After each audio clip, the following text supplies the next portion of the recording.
Morning, sir. You had a job at IBM, which many software engineers desire for, yet you decided to leave it and establish your own company. What was the reason behind that? Basically, there is this itch to do something on our own. We were trying out these small projects in college days. We used to call it code labs, spider, things we worked on the Delta. Little did we know that these could be a big company later. But when we went out in the software world, we see that whatever people need or these small startups which are building are very similar to what we did in the college days. We decided it's time we build something on our own. We have done that in college for the last 4 years. Why don't we do it to make it a big company on our own? And that's basically the main reason to start something on our own. So the next question is, Interview Street was started in 2010 as a platform for conducting mock interviews of students. Within a span of 2 years only, it has grown much bigger. What are the main values and factors to which you attribute your success? One I think is the attitude. Like you never say, you're gonna deal with failure on a daily basis when you're running a startup. Things would look super awesome today, and the next day it's gonna go down the drain. So you've gotta have an attitude which takes both success and failure at the same way, and look at things beyond that. Today I got a good client. It's a great success for the day. Then I shouldn't stop there. I want to make sure what is the next step to grow my company to the next level. The same thing with failure also. When today a customer leaves me, I don't want to I'm going to feel bad, but that shouldn't stop my company's growth. So that attitude of taking success and failure in the same way and thinking beyond that, that is something which matters most. That was a very nice answer, sir. Next question would be, why did you choose e-learning space for your startup? Was there any specific reason for that? I would say the college was the main reason. As I said, we were doing things which we did in college.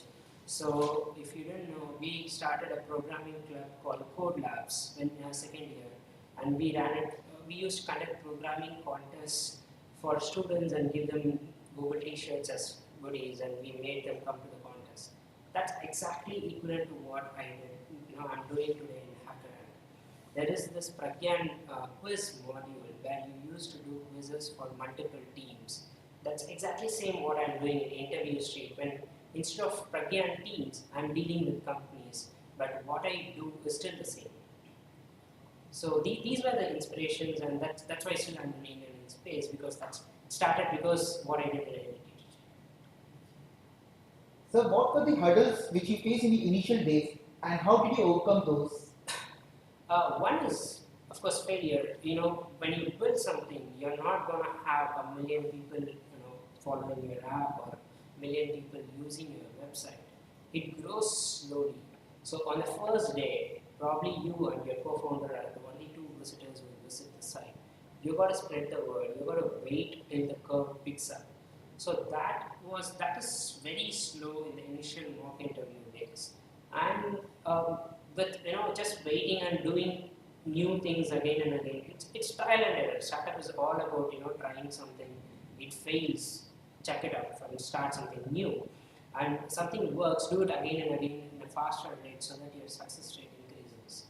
So that initial days, getting the customers, getting new users onto our site was the biggest hurdle. And by pushing new features, pushing new products, we were able to overcome that over a period of time. How did you get those customers from? The first customer was from a startup whom one of my NIT college senior referred to. So it's like the first set of friends I had was my college seniors and juniors and those people. So they were working in MNCs. Just mail them saying, hey, I've built this. Do you find it cool? If it is, just can you forward it to your friends? And my college Delta senior was the one who put me in touch with one of the co-founders of a company called Wisdom Tab, and they contacted us. They gave us referral to Flipkart. Flipkart gave us referral to Amazon, and then things started moving. So yours was the first Indian company to be chosen for an incubation program at Y Incubator, an American seed startup funding firm. A great achievement, definitely a great achievement. Lack of proper funding is excuse given by many people for their failure of the startup. What do you think are the requisites for the startup to obtain the seed funding? A seed funding, seed funders do look for a couple of components when they want to fund in your company. One is a good team. When a team goes through a failure and still sticks together, that is like plus 100. Next is if you have a good product. If you have a good product, then that is like plus 50. And if you have customers, that is going to be plus 25. So when a VC adds this up together, whether if you have a good team, eventually you will land up in a good product and you will end up having good customers. So if you're already there, they are going to fund you immediately. If you have a good product but you don't have customers at that point, they're going to probably wait for a couple of months till you reach few customers. Learn how to get a customer. So VC doesn't want to teach you, or a VC funder doesn't want to teach you anything. They want you to learn how you figure out these things. So they want you to figure out these things on your own. So they wait till you get this done, and as soon as you clear that path, they are going to just come and give you the funding. So a good team, without that, rest all couldn't follow through. That's the key there. Which, if you make a mistake there, you can't change a team later, but product and customers can be changed at any point of time. The next question would be, sir, where do you see interviewstreet.com after 5 years? 5 years is a very long period.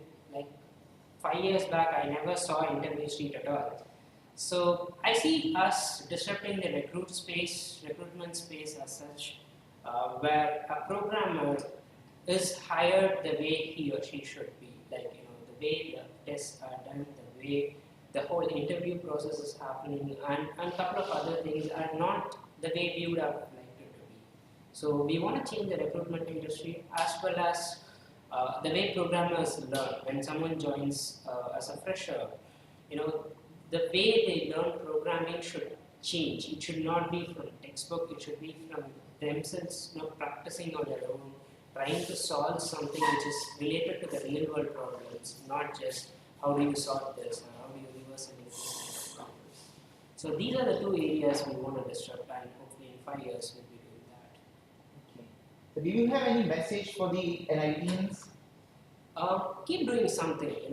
What helped me was I was doing something in Lucky, I was doing something in Spider, Delta, Acer, a couple of these things.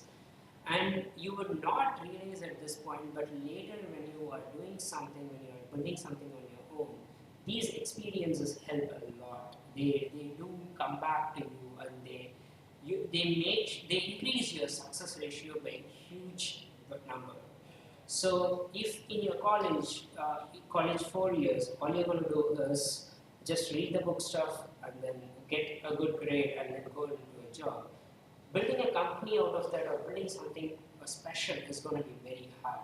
But you keep experimenting in college, you keep figuring out how to sell, like Delta or this Lucky courses, e-sell. These things teach you, but they need some extra effort from you in the college days. So if people keep doing that, then eventually when they want to build something great, it's going to be easier. In your opinion, working in a company is better option, or opening a company is a better one?